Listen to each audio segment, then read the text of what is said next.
Seen a fair few firsts to begin this last test. The first century for an Australian batter in the series, only the second overall, the first wicketless session of the series, and most importantly, probably the first time we've seen a bit of a contest between bat and a ball and a pitch that doesn't make batters constantly terrified about their wicket. Let's look back on day one of the fourth test of the Borgavaskar Trophy. Ian Chappell and Wasim Jaffer here with us. Thank you, gentlemen, for your company. Chappelli, all of a sudden, a pitch where batters know they can trust the defense, and automatically you see the difference. Life feels a little easier.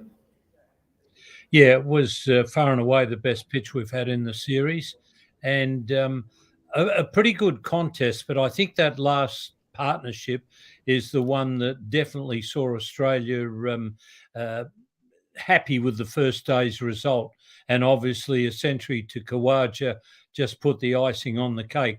But I think at 4 down, India would have felt if we can get one more wicket, it'll be really good. But the Green Khawaja partnership took things away from India, and they scored so quickly, particularly Green, that really spoiled India's day. Quick comment from you, Wasim, before we dive into the details. Must be a relief as a former batter watching a pitch where every other ball doesn't have a batter's name on it. Yeah, I think it's like Chappelli said, probably the best pitch for from the batsman's perspective. There were no demons. I think probably from day 3 you might get to see that, but at least that's what you need to have.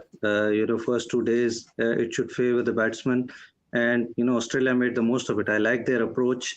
They occupied the crease. They didn't look to score quickly, and Khawaja, since that first test match, has been the standout batter in this series, and again he showed his class.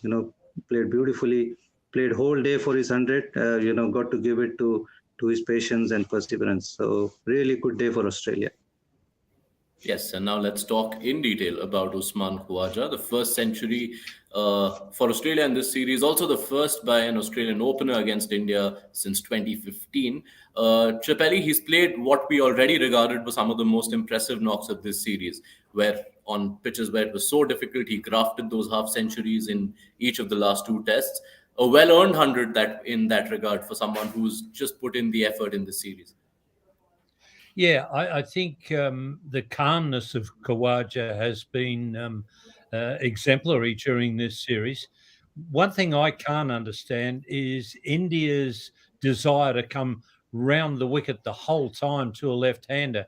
It just doesn't make any sense to me. You speak to all the good left-handers that I've spoken to, and they say right arm over the wicket is the toughest guy to face. Okay, every now and again for a bit of a change round the wicket, and maybe round the wicket works more in England, but in India, ridiculous, and particularly to a player like Khawaja, whose great strength is his onside, and we saw that today. Why would you angle the ball into his pads when that's exactly what he wants? So I think Khawaja, and the other thing about Khawaja, he looked at ease the whole time. India, to me, haven't come up with a solution to Khawaja's batting, and it's really starting to hurt them. Wasim, taking further from what Chappelli just mentioned, 64 of the 104 runs Khawaja scored today came in the arc between fine leg and mid-wicket. The Indian bowlers continued to bowl, like Chappelli mentioned, the fast bowlers bowling around the wickets, and even the spinners continued to give the ball in an area which is so comfortable. So India missing a trick there, bowling to Khawaja? Probably, yes. I mean, he plays really well on his legs and is very strong there. So I can understand Ashwin bowling around the stump because you get the LBW and bowl in play. But for the fast bowlers, I feel they need to use the over wicket angle as well. Khawaja does get out quite a few times, nicking off to fast bowler that way. So just to keep bowling in that manner whole day, I think they could have done better. They could have changed the angle, made him think a little bit.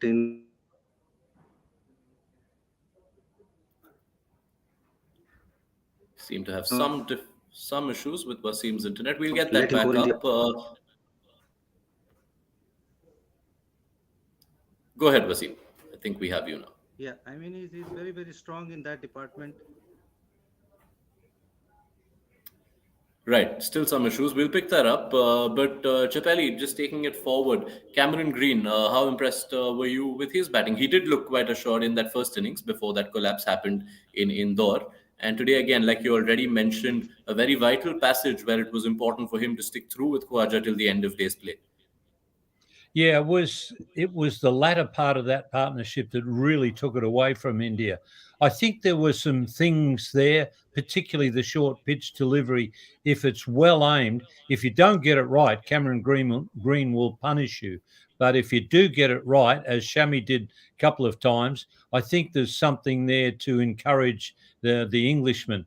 But you bowl up around off stump, and he will really punish you. So he's got a lot of good things about his ability, and obviously the fact that he can bowl and bowl quite quickly gives Australia another option using him as an opening bowler. But he needs to keep making runs at number 6, and if you bowl in the wrong spot, Cameron Green will really punish you. Right. You mentioned that second part of that partnership. It's a question I wanted to pose to both of you. What did you make of India taking or going for the second new ball when they did? Why I ask this is because the Pacers had just bowled a lot in the overs before that. Shami had bowled a few overs before. Umesh had to bowl a lot in the afternoon. And you felt they were a bit tired when they got that second new ball? Well, the captain makes a decision because he thinks it's the right one at the time. And quite often taking the second new ball is the right option. But the thing that you've got to be wary of as a captain is you can take the second new ball and it may aid the batsman. If it doesn't swing much, the harder ball coming onto the bat allows the batsman to play a few shots. And that's exactly what happened. Cameron Green was the one who really took advantage, and that partnership would have left a bad taste in India's mouth. So, everybody can criticize a captain for a decision he's made, but it's a very subjective thing about captaincy, and it's difficult to query whether you should take the second new ball when it's due. Most of the time, it's the right decision. Just for the benefit of our viewers, what did happen after the second new ball is in the last 9 overs, Australia got 54 runs without the loss of a wicket. That's what took them from just about 200 to eventually finishing on 255 for 4. We've got Wasim back. Wasim, I'll pose the same question to you. We're discussing whether India erred in picking the new ball when they did. The last 9 overs of the day yielded 54 runs to Australia. Would you maybe have done things differently, especially given that the Pacers had bowled a fair bit in the afternoon?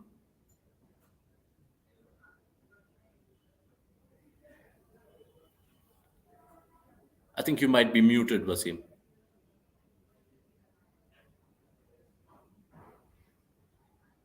No, no luck. We'll pick that up. We'll figure that out. In the meantime, Chappelli, speaking about the rest of the day, I felt what this pitch gave us was also a good old sense of attritional Test cricket, where if you look at that second session, not a lot of runs were added. There were no wickets taken, but it did feel like the old sense of Test cricket that you do tend to enjoy. That made for good viewing, given what we've seen over the last three Tests. Well, it was different, and that's what you like to see in the game of Test cricket, a variation. I think first up, India probably got a bit carried away with the previous three Tests, thinking all we got to do is put it around the spot and the pitch will help us. It didn't, and then suddenly India realised we've got to play good, hard-nosed cricket here. We've got to keep it reasonably tight. We've got to make it hard work for the Australians, and hopefully some wickets will come our way. So if India are to make it through to the World Test Championship final, then that is probably some of the cricket that they're going to have to play. So it's a matter of what they learnt from that. But yes, it was tough, attritional Test cricket, which really was won by the Australians in that final well, basically from the moment they took the second new ball. Getting those 50 odd runs very quickly made sure that the day was Australia's. So then, if we look at those first 80 overs, Chappelli, with Australia just about 200 for four, would you then say that it was a job well done by the Indian bowlers, considering that for the first time, even the bowlers this series had to realize that okay, we're bowling on a surface which will not aid us. So given that India held Australia to just about two per over for those first 80 overs, a good bowling effort till that point in the day. Well, I think when they got the fourth wicket for 170, and you did see Rohit Sharma get the team around probably in the drinks break, I think, and talk to them. I think Rohit, he's not a bad captain, but I think he talks too much. Talks don't really help you much. I've always said that if making speeches was really important, then Winston Churchill would have been England's best captain. So I don't think you need to say much. Most Test cricketers know exactly what they've got to do. But at 4 for 170, India must have thought, if we can get 2 wickets here, we can really make it our day. So that's why the Green Khawaja partnership was so important to Australia and really gave them victory on the first day. Mind you, winning a day doesn't get you any points. All it does is probably give you a bit of satisfaction.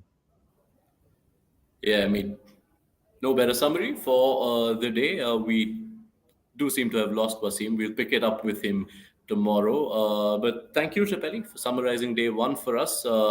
You've said talking doesn't do it, but Rohit Sharma, his bat will need to talk. You'd imagine India will probably bat sometime tomorrow. As Chappelli already mentioned, an important innings coming up for India. Only a win in this match guarantees their place in the World Test Championship final. Anything else, and you'd be left relying on Sri Lanka to falter in New Zealand. And Sri Lanka have started quite well in New Zealand, mind you, on day one. Thank you, Ian, for your company. Always a pleasure chatting with you. We'll pick up the conversation after day two of the final test of the Border Gavaskar Trophy. Thank you for tuning in.